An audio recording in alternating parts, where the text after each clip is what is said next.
Car ನಿಮ್ಮಿಬ್ಬರ ಮಧ್ಯೆ ಏನ್ ಜಗಳ? ಅವ್ರು ಯಾಕೆ ಬಂದು ನಿಮಗ್ ಹೊಡಿತಾರೆ? ಯಾವಾಗ್ಲೇ ನಡೀತಾ ಇದೆ? ಹಲೋ, ನಾನ್ ನಿಮ್ಮನ್ನೇ ಕೇಳ್ತಾ ಇರೋದು. ಕುಡಿಯಕ್ಕೂ ಬಿಡಲ್ಲ ಮೇಡಮ್ ನೀವು. ಕೇಳಿ, ಒಂದೊಂದು ಪ್ರಶ್ನೆ ಕೇಳಿದ್ರೆ ಬೆಟರ್. ಇಷ್ಟೊಂದು ಪ್ರಶ್ನೆಗಳನ್ನ ನೀವು ಒಂದೇ ಸತಿ ನನಗೆ ಕೇಳಿದ್ರೆ ಆಮೇಲೆ ನನ್ನ ಬಾಯ್ದ ಬರೋದೇ ಇಂಗ್ಲಿಷ್. ಅದು ನೀವು ಕೇಳಿದ್ರೆ ಆಮೇಲೆ ಅಲ್ಲ, ಅಷ್ಟೊಂದ್ ಜನ ನಿಮ್ಮನ್ನ ಹೊಡಿಯಕ್ ಬರ್ತಾರಲ್ಲ, ನಿಮಗ್ ಭಯ ಆಗಲ್ವಾ? ಹಂಗಂದ್ರೆ ತುಂಬಾ ಸೀರಿಯಸ್ ಆಗಿ ಕೇಳ್ತಾ ಇದೀನಿ. ಅವ್ರಿಗೂ ನಿಮ್ಗೂ ಯಾಕೆ ಜಗಳ? ಅಯ್ಯೋ, ಈಗ ಹೇಳಬೇಕಾ? ಕೇಳಿ, ಈಗ 2 ವರ್ಷ ಹಿಂದಿನ ಡೀಲ್ ಮೇಡಮ್. ಬಾಮ್ನಾಗ ನನ್ನ ಮಗ ಪ್ರಕಾಶ, ನಮ್ಮ ಫ್ರೆಂಡ್, ನಮ್ಮ ಜೊತೆ ಚೆನ್ನಾಗೇ ಇದ್ದ. ಅವ್ರ ಅಪ್ಪನ ಪವರಲ್ಲಿ ಬೇಜಾನ್ ಮೆರಿತಾ ಇದ್ದ ಮೇಡಮ್ ಅವರು.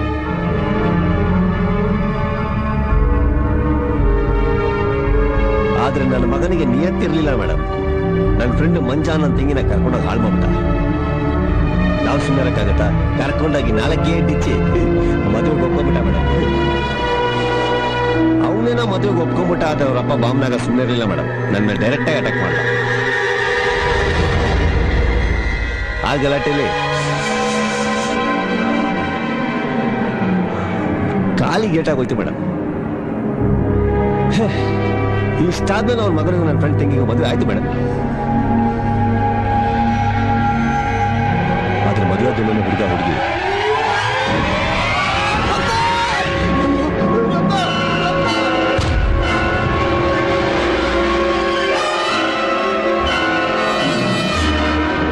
ಸತ್ತು ಬಿಟ್ರು ಮೇಡಮ್.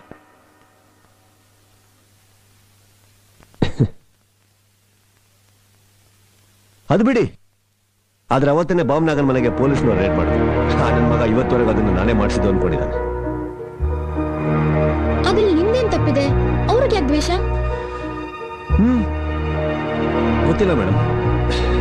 ನನ್ನ ಫ್ರೆಂಡ್ ತಂಗಿಗೆ ಅನ್ಯಾಯ ಆಯ್ತಲ್ಲ ಅಂತ ಅವರಿಬ್ರು ಮದುವೆ ಮಾಡಿಸಿದ್ದೆ ತಪ್ಪಾಯ್ತಾ ಏನೋ. ಈಗ ಬಾಮ್ನಾಗ ಎಲ್ಲಿ? ಏನ್ ಮೇಡಮ್ ನೀವು ಕೇಳೋ ರೇಂಜ್ ನೋಡಿದ್ರೆ ಯಾಕೋ ನೀವೇ ಹಾಕೊಂಡು ಹೊಡೆಯಾಗಿದೆ. ಅಯ್ಯೋ, ಅದಕ್ಕಲ್ಲ, ಎಲ್ಲಿದ್ದಾರೆ ಅಂತ ಕೇಳ್ದೆ ಅಷ್ಟೇ. ಅದೆಲ್ಲ ಚಿಲ್ಲರೆ ವಿಷಯ. ನೀವ್ ಯಾಕೆ ತಲೆ ಕೆಡಿಸ್ಕೊತೀರಾ? ಬಿಟ್ಬಿಡಿ. ಹೌದು, ಏನೋ ಇಲ್ಲಿ ಕರ್ಕೊಂಬಂದ್ರಿ, ಜ್ಯೂಸ್ ಕೊಡ್ಸಿದ್ರಿ, ಕುಡಿಯೋಕ್ಕೂ ಬಿಟ್ಟಿಲ್ಲ. ಪರವಾಗಿಲ್ಲ ಬಿಡಿ. ಏನ್ ವಿಷಯ ಹೇಳಿ. ನನ್ ಬರ್ಡೇ ನಾಳೆ. ನಾಳೆ ಸಿಗ್ತೀರಾ? ಇಲ್ಲಿ ದೇವಸ್ಥಾನ.